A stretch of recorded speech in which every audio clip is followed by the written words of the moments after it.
Hi అండి అందరికీ. మధ్యాహ్న సంగుడికి బయలుదేరి వెళ్తున్నాము. మధ్యాహ్న సంగుడిలో దర్శనం అయిన తర్వాత మళ్ళీ ద్వారకా తిరుమల కూడా వెళ్తున్నాము. 2 గుళ్ళకి వెళ్ళాలని చెప్పి కొంచెం ఎర్లీగానే బయలుదేరాము. మేము వెళ్ళే టైంలో మంచు కూడా బాగానే పడుతుంది. అసలు అప్పుడు ఆ టైంకి మంచు కూడా తగ్గలేదు ఇంకా. ఎర్లీ మార్నింగే వెళ్తున్నాం కదా, మంచు పడకుండా ఉంటుందని చెప్పి స్కార్పులు కట్టేసుకున్నాము. చిట్టు తల్లికేమో క్యాప్ పెట్టి మాస్క్ పెట్టేసా.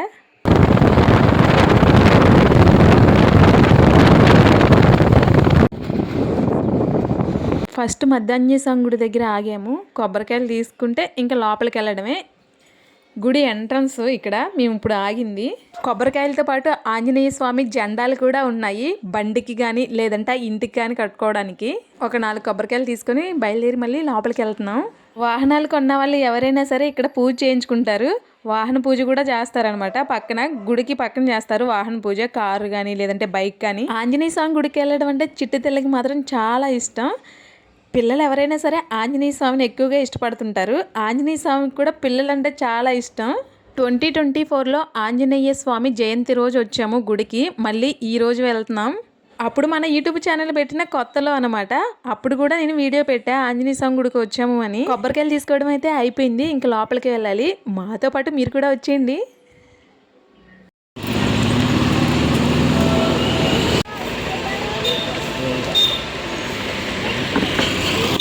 లోపలికి వెళ్ళేటప్పుడు ఇక్కడ టికెట్ ఇస్తారు బైక్ పార్కింగ్కి. టికెట్ అంటే 100 ఏం కాదు, ఒక 10 రూపీస్ తీసుకొని టికెట్ ఇస్తారు. లోపలికి వచ్చిన తర్వాత బైక్ పార్కింగ్ చేసి బయలుదేరి గుడి లోపలికి వెళ్తున్నాము. బైక్ పెట్టిన దగ్గరికి గుడి దగ్గరికి కొంచెం దూరమే, లోపలికి నడవాలి. గుడి లోపల వరకు కూడా వేసుకొచ్చారు బైక్లు. మేము అది చూడలేదు. అక్కడ ఖాళీ ప్లేస్ ఉంటే అక్కడ పెట్టేసాం. వచ్చిన తర్వాత చూసాం. అయినా పర్లేదు, నడవచ్చు, దేవుడి దగ్గరికే కదా.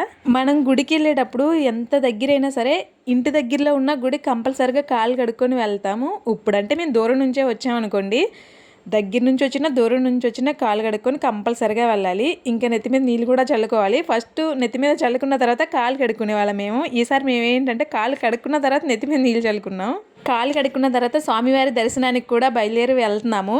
ఇక్కడ మనం వెళ్ళేటప్పుడు సింహద్వారం ఉంటుంది కదా, అక్కడ నమస్కారం చేసుకుంటాం కంపల్సరిగా. గుడి లోపలికైతే వచ్చేసామన్నమాట. గుడి లోపలికి వెళ్ళే ముందు ధ్వజస్తంభం దగ్గర నమస్కారం చేసుకుని ప్రదర్శనలు అయితే మొదలు పెట్టాము. మాతో పాటు ఇంకా చాలామంది చేశారు. వాళ్ళకి మొక్కున్నట్టుంది 108 అని అలా మొక్కుకుంటూ ఉంటారు కదా. వాళ్ళు ఒక పెన్ను ఒక పేపర్ పెట్టుకున్నారు. చక్కగా గీతలు గీసుకుంటూ తిరిగేస్తున్నారు గుడి చుట్టూరు. అంటే మనం ఎన్ని ప్రదర్శనలు చేసామనేది గుర్తుండదు కదా. అసలు నేను 3 ప్రదర్శనలు చేస్తేనే 3 అయినాయా లేదని డౌట్ పడుతూ ఉంటాను. అలాంటిది 108 గుర్తుండాలంటే కంపల్సరీగా రాసుకోవాల్సిందే. టిక్ మార్క్ పెట్టుకుంటూ చేస్తున్నారు చక్కగా వాళ్ళు. ఇందాక గుడి దగ్గరలో వాహన పూజ చేస్తారు అని చెప్పాను కదా, అక్కడ బ్లూ కలర్ రేకులు కనిపిస్తున్నాయి చూసారా, అక్కడ వాహన పూజ జరుగుతుంది. మా బండికి కూడా మేము వాహన పూజ ఇక్కడే చేయించుకున్నాము. చాలా చక్కగా చేస్తారు. ఆంజనేయ స్వామి గుడిలో వాహన పూజ జరగడం కంటే అంతకు మించిన అదృష్టం ఉండదనే చెప్పాలి. గుళ్ళోకి దర్శనానికి వెళ్ళేటప్పుడే కొబ్బరికాయలు కొట్టి దర్శనానికి వెళ్ళేవాళ్ళము. మర్చిపోయి వెళ్ళిపోయి గుడి చుట్టూరు తిరిగి వచ్చిన తర్వాత కొబ్బరికాయలు కొడుతున్నాము. ఒక్కొక్కళ్ళు దర్శనం చేసుకొని వచ్చిన తర్వాత కొడుతున్నారు. ఒక్కొక్కళ్ళు ఏమో కొట్టిన తర్వాతే దర్శనానికి వెళ్తున్నారు. దర్శనం చేసిన తర్వాతైనా కొబ్బరికాయలు కొట్టచ్చు, లేదంటే కొబ్బరికాయలు కొట్టిన తర్వాతైనా దర్శనం చేసుకోవచ్చు అని నేను అనుకుంటున్నా. మేమే ఎర్లీ మార్నింగ్ వచ్చామని అనుకుంటున్నా. మాకంటే ముందే వచ్చేసారు చాలామంది. అప్పటికే కొబ్బరికాయలు కొట్టేసి ఉన్నాయి.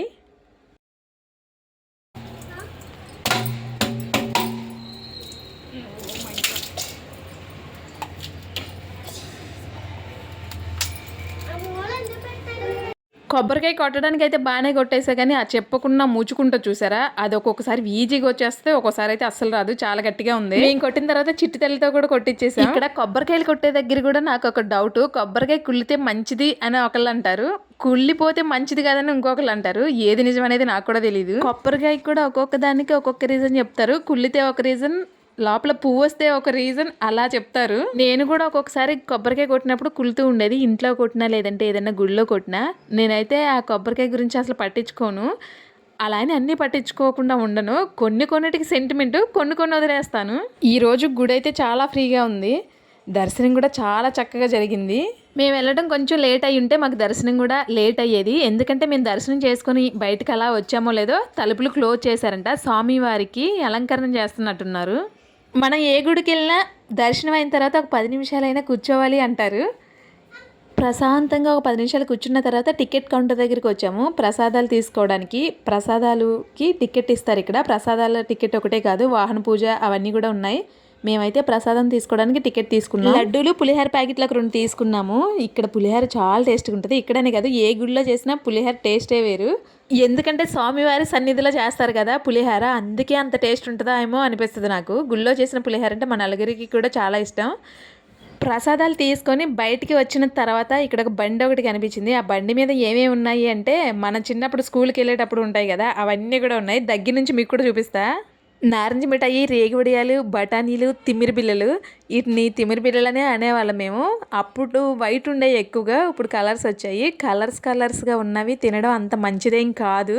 నేను ఇక్కడ తీసుకున్న ఐటెం ఏంటి అంటే తిమ్మిరి బిళ్ళల ప్యాకెట్ ఒకటి తీసుకున్నాను అంతే, ఇంకేం తీసుకోలేదు. తీసుకొని బైక్ పెట్టిన దగ్గరికి వచ్చేసాము. బైక్ పెట్టిన దగ్గర పనస చెట్లు ఉన్నాయి. అసలు పనస చెట్లు కూడా ఇప్పుడే కాస్తున్నాయి. ఆ పనసకాయ అయితే నాకు భలే నచ్చింది. పనసకాయ నా ఫేవరెట్ ఫ్రూట్ అనమాట. అది ఇంకా పచ్చిదే కానీ పండలేదు. పండినా సరే అక్కడ ఉన్న చెట్లకి మనం కొయ్యకూడదు. అక్కడ కూర్చొని కొంచెం ప్రసాదం తిని మళ్ళీ తిరిగి ద్వారకా తిరుమల బయలుదేరి వెళ్తున్నాము.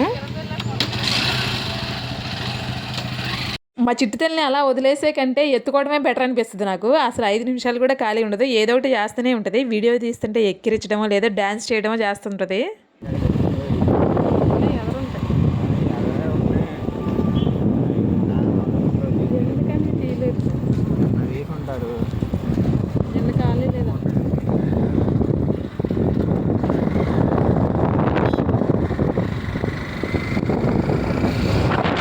ద్వారకా తిరుమల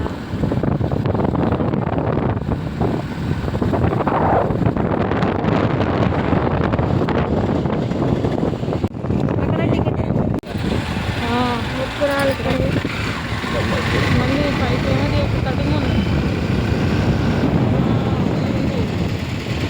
కటింగ్ పెట్టారా? కటింగ్ తిరిగి అటు వెళ్ళాలి.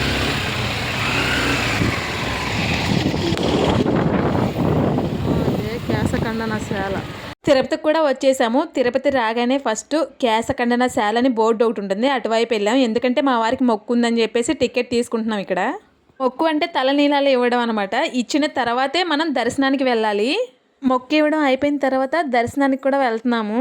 స్వామివారి దర్శనం కూడా చాలా ప్రశాంతంగా జరిగింది. 2 గుళ్ళో దర్శనం చాలా చక్కగా జరిగింది. దర్శనం చేసుకుని వచ్చిన తర్వాత ఇక్కడ ధూప్ స్టిక్స్, అగరవత్తులు అవన్నీ కూడా ఉన్నాయి. వచ్చిన వాళ్ళందరూ కంపల్సరీగా తీసుకుంటున్నారు అక్కడ. నేను కూడా పోయినసారి వచ్చినప్పుడు తీసుకున్నా కానీ ఈసారి అయితే తీసుకోలేదు.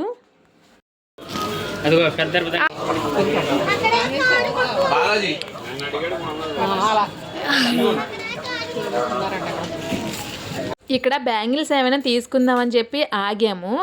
బ్యాంగిల్స్ చూస్తుంటే అక్కడ పాములు కనిపించాయి, రకరకాలుగా ఉన్నాయి. అవి కూడా నిజంగా ఒరిజినల్ పాముల్లా ఉన్నాయి. అవి దర్శనం అయిన తర్వాత గోశాల ఉంటుంది ఇక్కడ. గోశాలకు కూడా కంపల్సరీగా వెళ్తాము ఎప్పుడు వచ్చినా.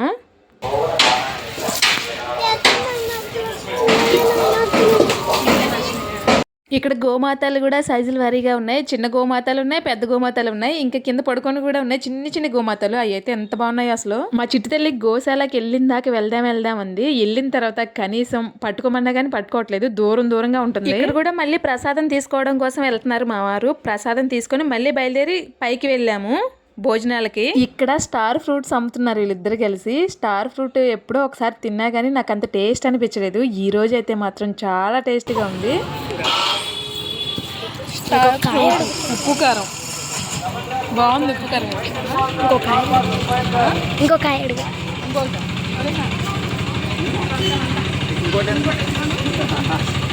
స్టార్ ఫ్రూట్లో కూడా ఉప్పు కారం వేసుకొని తింటారని నాకు తెలీదు. వాళ్ళు ఇచ్చే వరకు కూడా సన్నగా ముక్కలు కోసి ఉప్పు కారం వేసి ఇచ్చారు. టేస్ట్ అయితే సూపర్గా ఉంది అసలు. ఇదే ఫస్ట్ టైం నేను తినడం. ఇంకా అది తిన్నాక మళ్ళీ ఇంటికి కూడా తీసుకెళ్ళాం కొన్ని కాయలు. స్టార్ ఫ్రూట్లో వాటర్ కంటెంట్ ఎక్కువగా ఉంది, తింటే హెల్త్కి కూడా చాలా మంచిది. ఈ వేసవకాలం అయితే మంచి ఫ్రూట్ అనే చెప్పుకోవచ్చు. అది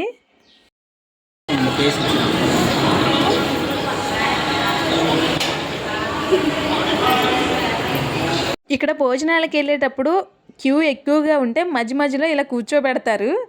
కొంతసేపు కూర్చున్నాం. భోజనం చేయడానికి అయితే వచ్చేసాము. ఇలా భోజనం పెట్టేటప్పుడు ఎప్పుడైనా సరే ఇస్తర్లో అయినా సరే వడ్డన చేసేటప్పుడు ఇంటి దగ్గరైనా సరే మనకి భోజనాల్లో అయినా సరే ఫస్ట్ కర్రీసే పెట్టాలంట, ఆ తర్వాతే రైస్ పెట్టాలంట. ఎబ్బే మనకు అసలు ఆ అలవాటే లేదు. ఎన్నిసార్లు చెప్పినా ఎన్ని వీడియోస్ చూసినా నా చెయ్యి అయితే రైస్ మీదకే వెళ్తుంది. రైస్ పెట్టిన తర్వాత కర్రీ వేస్తా. మీరు కూడా ఇంతేనా? ఏమేం పెట్టారంటే బీరకాయ పచ్చడి, పప్పు, చక్కెర పొంగల, గుమ్మడికాయ కర్రీ పెట్టారు. ఈ 3 కూరలే కాకుండా సాంబార్ కూడా ఉంది, ఇంకా మజ్జిగ కూడా ఉన్నాయి.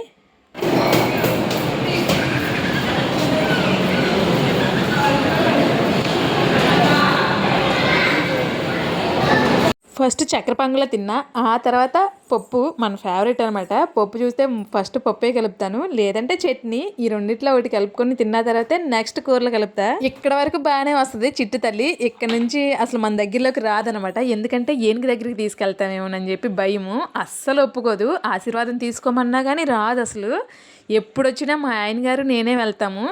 వెళ్ళి ఏనుగు దగ్గర ఆశీర్వాదం తీసుకొని వస్తాము. డబ్బులు ఇస్తే చక్కగా తీసుకొని ఆశీర్వదిస్తుంది అనమాట ఏనుగు. డబ్బులు ఒకటే కాదు, మనం ఫుడ్ పెట్టాలంటే ఫుడ్ కూడా పెట్టచ్చు. ఫుడ్ కూడా తొండంతో ఎంత చక్కగా తీసుకుంటుందో. నేనైతే ఫుడ్ ఎప్పుడు పెట్టలేదు, ఎప్పుడు వెళ్ళినా డబ్బులు ఇచ్చి ఆశీర్వాదం తీసుకుంటాం. నేనైతే భయపడుతున్నా. ఆయన ఏం కాదు రా అమ్మ నేను ఉన్నాను కదా అని చెప్తున్నారు, అయినా సరే మనకు భయమే. అక్కడ ఉన్న ఆయన మా వెనకే నుంచున్నారు, అందుకే కొంచెం ధైర్యంగా నుంచున్నా. అయినా కానీ భయం వేస్తూనే ఉంది. మ్యాక్సిమం తిరుపతిలో అన్నీ చూసాము. మేము మిస్ అయింది ఏంటి అంటే పైన శివాలయం ఉంటుంది. ఎప్పుడు వెళ్ళినా అసలు శివాలయానికి కంపల్సరిగా వెళ్తాము. మేము తిరుపతి వెళ్ళేసరికి భోజనం టైం అయిపోయింది, 1:30 అయిపోయింది అప్పటికే. ఇంకా భోజనం చేసిన తర్వాత శివాలయానికి వెళ్ళకూడదని చెప్పేసి శివాలయానికి అయితే వెళ్ళలేదు. తిరుపతి నుంచి తిరిగి వచ్చేటప్పుడు ఇక్కడ కుంకాలమ్మ తల్లి అని గుడి ఒకటి ఉంటుంది, అక్కడ కంపల్సరిగా కొబ్బరికాయ కొట్టి వస్తాము. తిరుపతి వెళ్ళిన వాళ్ళు కంపల్సరిగా ఈ గుడి దగ్గర ఆగాలి అని అంటారు, అందుకని కంపల్సరిగా ఆగుతాం మేము కూడా. అమ్మవారి దర్శనం కూడా చాలా చక్కగా జరిగింది ఇక్కడ కూడా. ఆంజనేయ స్వామి ఆశీస్సులు, వెంకన్న స్వామి ఆశీస్సులు, కుంకాలమ్మ తల్లి ఆశీస్సులు మీ అందరిపైన ఉండాలని మనస్ఫూర్తిగా అయితే కోరుకుంటున్నా. వీడియో నచ్చితే కాస్త సబ్స్క్రైబ్ చేసుకోండి. నెక్స్ట్ వీడియోలో కలుస్తా. Bye bye.